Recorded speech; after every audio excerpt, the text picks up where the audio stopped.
So, what's up guys? Good morning, good morning. Good morning Dito to ngayon you. tayo ulit sa bake shop. So, for today's video guys is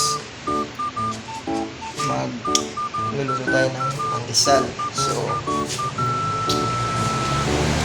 ipainit lang muna natin ito. Ayan. Ipainit lang.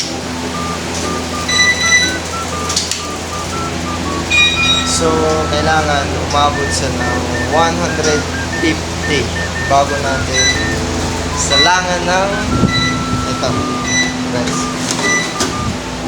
Ayan, nagtubo na guys. Ayan. Sumobra na ata yung tubo guys.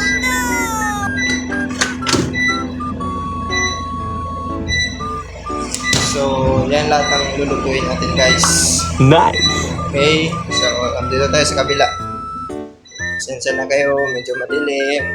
Yan natin ang ilaw. Yun. So, meron ba dito isa? So, ayan. Painitin lang muna natin.